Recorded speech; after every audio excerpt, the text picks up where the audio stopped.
like we're live. All right, awesome. Welcome, happy Sunday night, everyone. So today we're going to be talking about wallowing in self-pity, and I'm going to share some miracle shifting strategies for you to help get you out of that. Now, if you have ever been in a place where you feel like life has just beat you up, chewed you up, spit you out, and then ran over you with a truck. Sometimes that will happen. You will go through tough times during your life. I don't care how rich you are, how poor you are, whether you are a 9 to 5 employee or whether you're a business owner.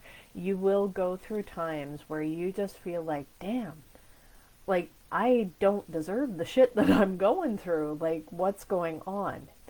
And you may be tempted to feel feelings of feeling sorry for yourself and, feeling like everybody else has got it easier than you. And why me? Why me, Lord, right? And so I want to share with you some strategies that actually help shift you from feeling down in the dumps and feeling like you've been thrown into the pit of despair, and you're looking up and you're thinking, I used to be way up there. How the hell did I get way down here? And how do I get back up there? And so I want to share with you guys today some tips and strategies to help shift you from that feeling, that down despair kind of feeling, to shifting back up so that you have insight, clarity, and perspective so that you can move forward in a much more happier, positive way. And if this is your first time joining me, by the way, guys, go ahead, click on subscribe, click on my YouTube channel, which is Coach Tina B 125. Click on subscribe because I will be uploading the replay there. So go ahead and do that. And if this is your first time joining me, I'm Tina, and I'm a happiness coach, and I help business owners deal with the emotional side of life, both your personal and your professional. So as a business owner, you will go through some tough times. As a leader, you will go through some tough times, and you will feel at times where, like, damn, everything's ganging up on me. I feel like I've been thrown into the pit. I used to be way up there, because any entrepreneur will tell you the journey is not just straight up, it's a friggin' roller coaster ride. And sometimes you're going to be up and sometimes you're going to be down, and being able to move through that and go through that at a faster rate will help you progress even further. And these strategies that I'm about to share with you are going to help prevent you from getting stuck in those same things again. So when these things come up for us, they're actually a gift. They're actually a tool for us to use as insight on deeper meanings for ourselves and lessons that we need to learn. So learning to run towards it instead of away from it, avoiding the pain, avoiding the sorrow, avoiding all of the negative feelings is going to help you move through this in a faster way. So today I'm going to share some tips, and I'm by no means perfect and by no means rich, but I am really, really good at helping leaders, helping them find happiness, being able to be that support. Why? Because I use these tools myself, and I can shift myself from feeling down in the dumps to feeling, okay, I got this, I'm all right, I can move forward in a very, very short period of time, okay, within hours, okay? So instead of getting stuck in this for months or years, which I know I've been guilty of and I think I'm going to share this little piece. I think the only reason I had to go through that is because this is what I want to do, is I want to be able to help leaders, because you guys have such a huge impact, especially if you're a business owner. You not only impact the lives of yourself, but that of your family and all of the employees and their families. you have a massive impact in this world, even if you're a small business owner. And so if I can help you with some of that emotional burden that leaders don't get the luxury of being able to to do that with their employees. You don't get to be a normal human if you're a leader, if you're a business owner. Sorry. I guess you didn't read the fine print when you went through that. So being able to use these tools is going to help you progress. It's going to help you be a better leader. It's going to help you be happier, and it's also going to help the other people around you be happier. And so it's really important for you to do this emotional work. Support is being called for backup. Awesome. Thank you. Thank you, Rebel Star. I appreciate you. All right. So earlier today, I was going to do something that I haven't done for a while, and I got triggered. Thank you so much, Rebel Star. Yes, Coach Tina B125 on YouTube. Subscribe. So I was feeling this anxiety and I was feeling this fear, and I went down in this downward spiral. And so the first thing that I did is, when that stuff is coming up for you, you want to purge that out. I do this not by venting, although if you have a close friend or a coach that you can actually spill your guts out to, and it's a safe place that they're not ever going to turn around and use that against you, because that is hugely damaging.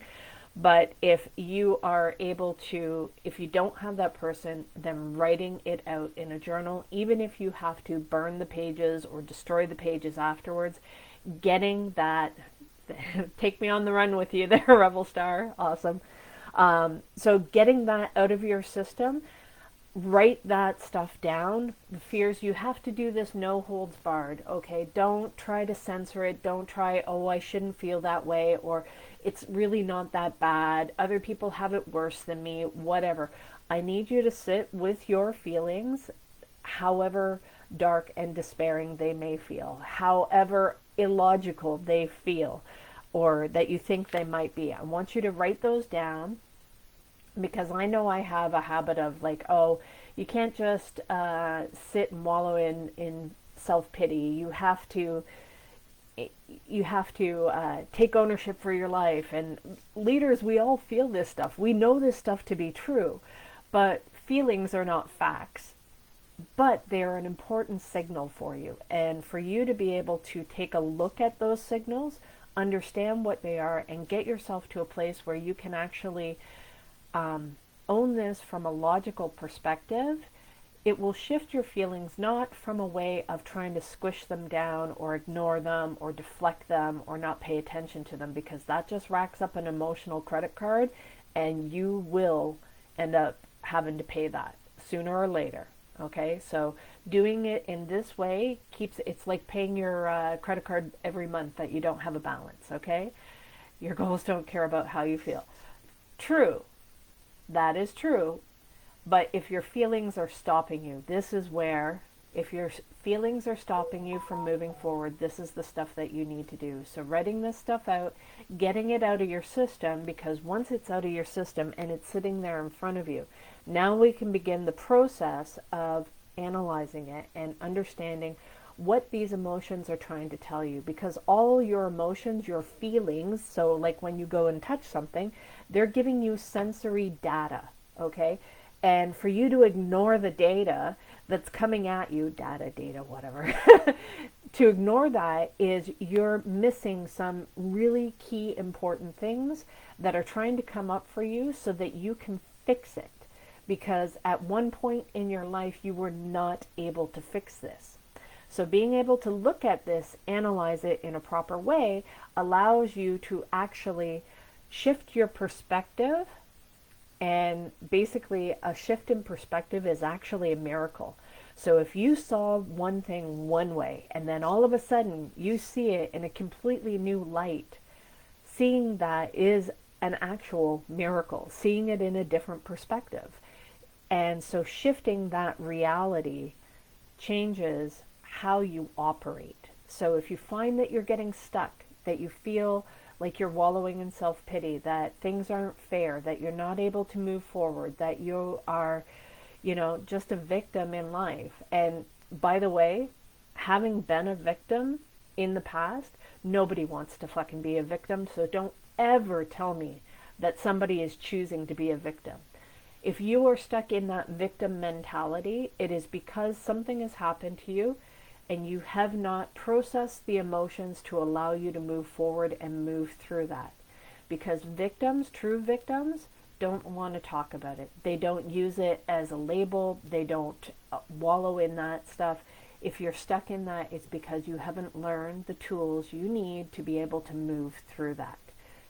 Because we all want to be victorious. We all want to be successful, whatever that success looks like for us. Nobody goes and sets out to fail miserably at something. Everybody wants to do the best possible thing that they can, and they're doing it with the knowledge that they have at the time, which may be limited, which may cause you to fail because maybe you didn't learn the right thing, or maybe you knew it, but you didn't know how to apply it. And so learning how to process the emotions that come up when you fail, when you mess up, this is what you need to do. Okay, so number one, you're going to journal. Number two is once you get everything out, you're going to write everything out until you feel like you've gotten everything out. There's nothing left for you to vent about. Okay? Number two is now you're going to sit and you're going to look at and you're going to ask yourself, where is this coming from?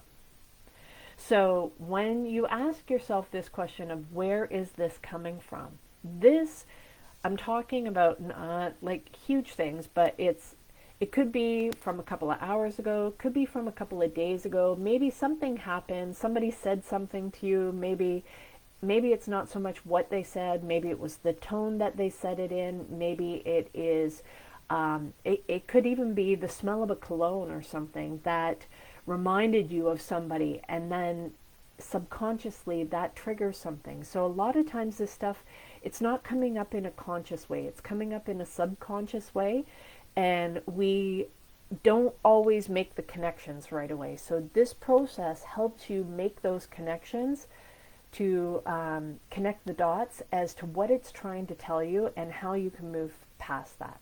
So understanding where is this coming from. So once you pinpoint, maybe this was from a couple of hours ago, so-and-so said this to me, and then I started to feel this way, okay? The next thing is, so you have to find that trigger point.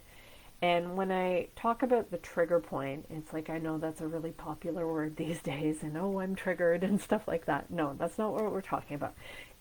It doesn't have to be a traumatic thing. This could be a simple thing, okay? Coffee is good. Coffee is always good. So somebody might have said something to you, and recognize the gap. Was that an hour ago? Was that 2 hours ago? Was that a week ago, a month ago? Or something came up and it's like now you're just kind of realizing this thing has been festering, right? So however long that is. So the better you get at doing this, the shorter the gap is, and you can pay attention to this in a much faster rate, and you'll be able to go through this without even having to process it. You'll be like, oh, okay, I know what this is, and here we go. So the trigger point. So when that trigger point occurred, what you want to do next is understand what is the narrative that has been going on in your mind since that trigger point.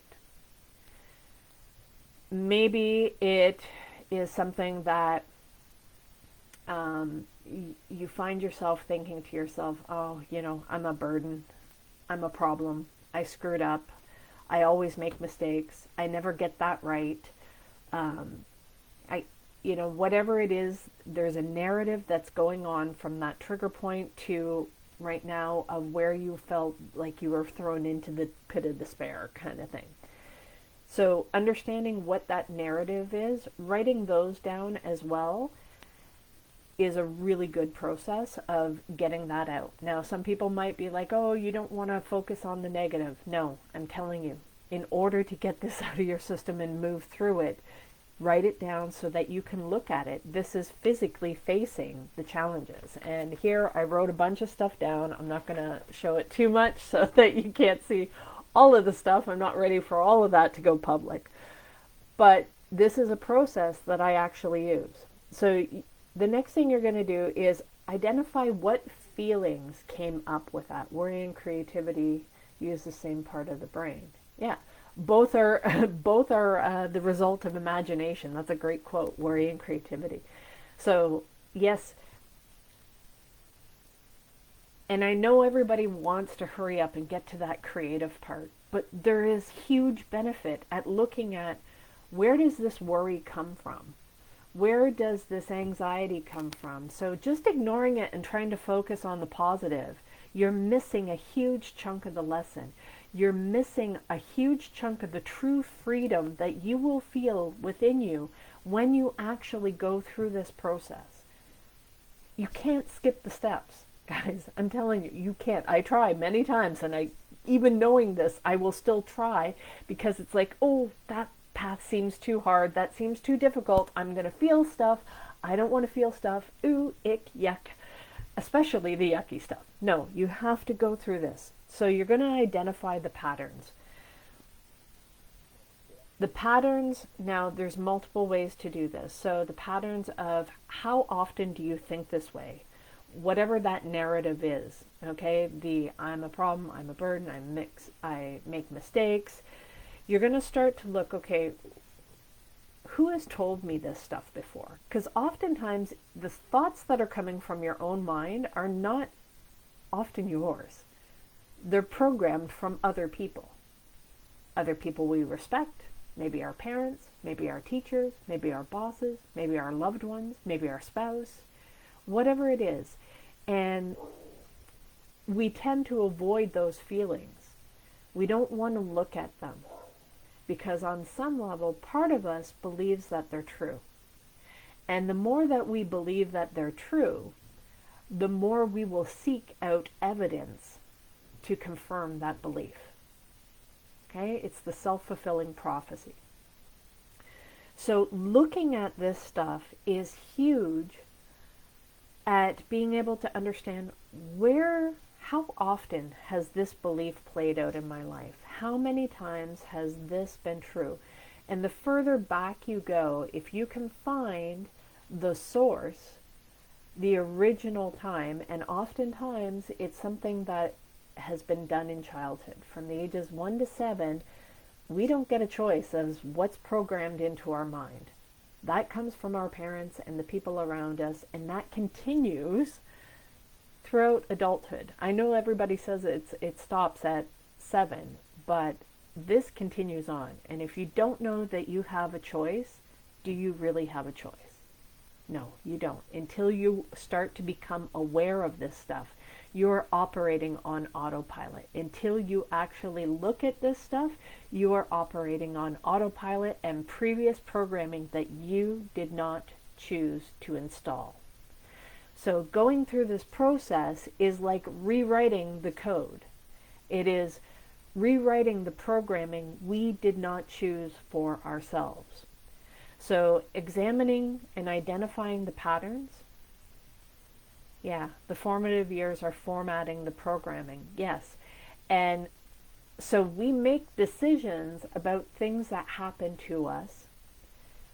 Maybe they weren't even intentionally installed. Sometimes it's just us as a child making a decision based on a child's cognitive abilities. So one of the things, so you're going to look for patterns of repeated things that were said to you. So oftentimes as a child, maybe you were told that you're clumsy all the time. Maybe you're told that you're not that bright, or maybe you're told that you're pretty or handsome. Whatever it is, it's not always a negative thing, right? So sometimes these programming messages can be hidden in positive things. So for instance, there was one that I came up that was a messaging. One thing that my mom was a single mom. She went through a lot of hardships, and this isn't to bash on parents. There were a lot of things she did wrong, a lot of things she did right. Probably wouldn't be here if she hadn't done some things right. But one of the things she always used to say was, I can't be that bad of a mom if my kids turned out okay. And that was something that was quite interesting for me, because I realized as I was going through this process, some of the beliefs and some of the patterns that I developed around those were, I'm not allowed to make others look bad. So my mistakes weren't about me trying to be perfect. My mistakes were causing other people to look bad. And it was an unconscious expectation, a heavy burden that's placed on me to be perfect. Not intentional. That phrase actually came from my own mom's wounding and some of the challenges that she had.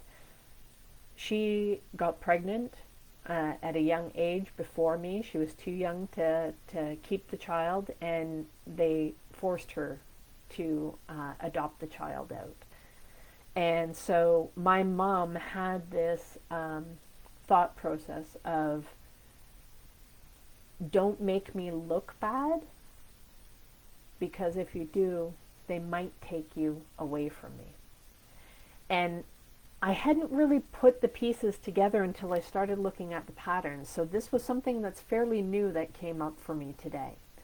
And realizing of how I internalize that on different levels. So that comes in the form of perfectionism, or if I make a mistake with something, who is going to be disappointed with me? And when I started to see that piece of the puzzle, that belief that had formed, I was like, oh, okay, so this makes sense of why there's so much anxiety if I make a mistake.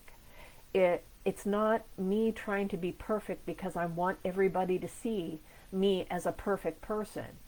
I knew that I wasn't perfect because all I ever focus on is how much I fail. But that's also not serving yourself. Yeah, fly, first love yourself. Yeah, that's a great one. But in order for you to love yourself, you have to be taught. And if you weren't taught, because maybe your parents weren't taught, maybe those around you sent you messages, or maybe you as a child interpreted other people's actions and took that on yourself. A lot of times children will blame themselves for things that others are doing because it gives you a sense of control. And children think, if it's my fault, then I can fix it, because it's terrifying to feel so powerless that you don't have a choice. And so a lot of times we will focus on blaming ourselves for things that maybe we didn't do. And so that is an excessive thing that can cause a lot of problems if you don't start to look at some of those patterns so that you can see them realistically. So when you're going through and you're identifying the patterns, you want to identify what beliefs did you form about those things that were said over and over and over again multiple times.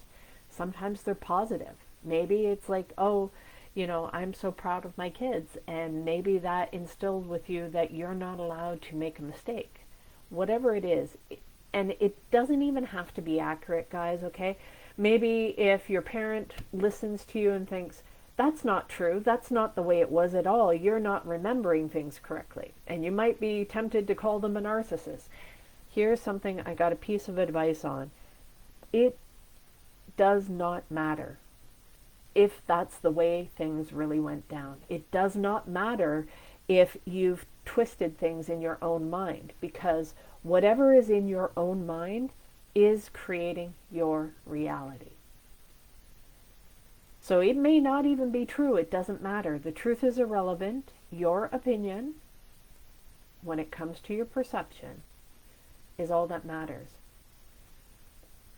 Now, you have to choose whether or not that perception, that way of behaving, that way of operating is actually serving you. And are you liking the reactions that you're having to the situations? Are you growing and striving from that? Or is it holding you back? And if it's holding you back, the process of looking at what that is and what is going on with you emotionally will help you start to implement new solutions that you can overwrite some of those beliefs that you had before. Now, this doesn't always happen in a one shot, but you becoming aware of it is the first step at being able to create change within yourself, within others.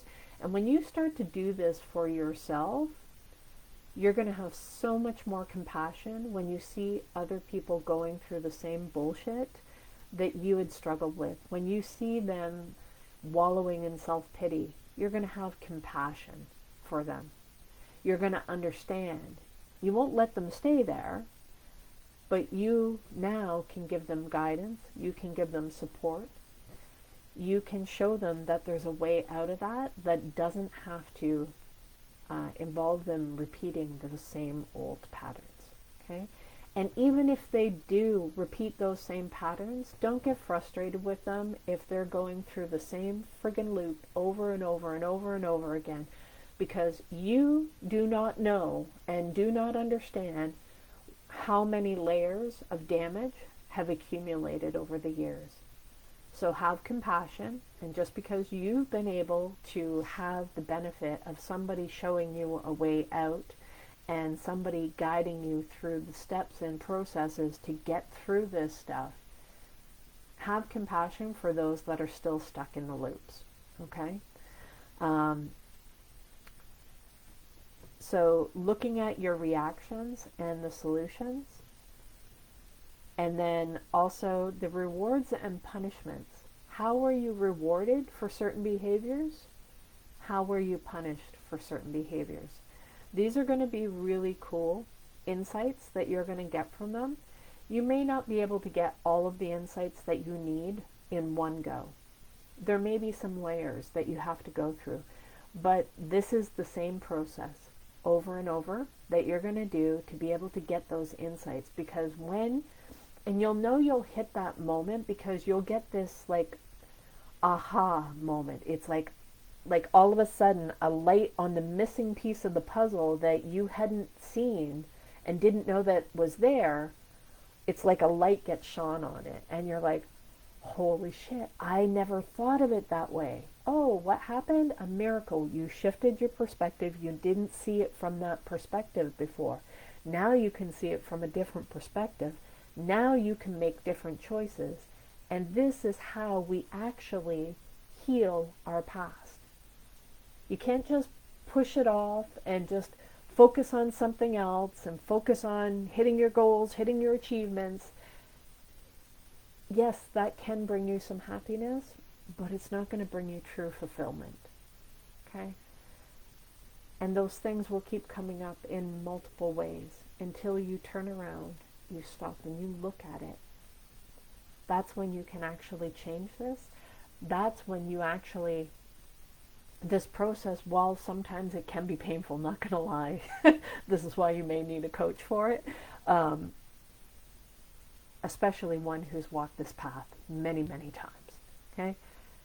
And still does today. So this isn't something I used years ago once and it worked wonderful and now I'm perfect and everything's wonderful. No, I use this on an ongoing basis. Okay? This will allow you to, you will feel like this freedom that happens within you. Like another chain has been broken. And it's like when you have that good cry, and you get everything out and you feel exhausted afterwards, but you also feel free. You don't feel like you're stuck anymore. Okay?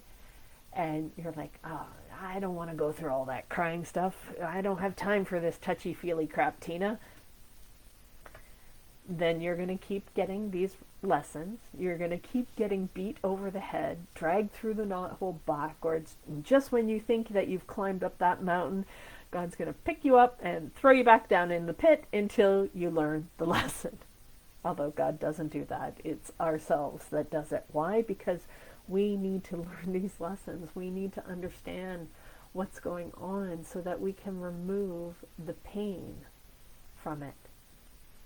Removing the pain from it so that it doesn't sting. It doesn't cause us to get stuck and wallow in that self-pity. It's okay if you're feeling that way. How long do you want to stay in it? Right? You can move through this so much faster by doing this process. Okay? It takes some courage. It takes some cojones, as they say, to be able to go through this stuff. But it is so rewarding. Okay? And although sometimes, I'm not going to lie, sometimes I think to myself, do I really want to put people through this? Because it sucks when you're going through it. The key is don't stop. You have to keep moving through till the other side. And because I know that there is another side, I can go deep down to the depths. And I know how to get back up multiple times over and over. So if you're going through a challenge, you are going through a struggle, sign up for my YouTube channel, okay? Coach Tina B 125. If you've come in part way, you only missed or only got a piece of this, go watch the replay, implement the tools. If you feel like you need some one-on-one support, I know I'm giving 2 call to actions here and I shouldn't do this, but I'm also going to include my calendar link. Book in a 30-minute call with me and let's talk about whether or not I can actually help you to move through this stuff. At the very least, I will give you 30 minutes of my time, absolutely free, and I promise you, you will come away from that call with a lot of value. That is my promise. Okay? So guys, that is the training for today. I hope you enjoyed it, and we will talk to you again later. Have a great day. Bye.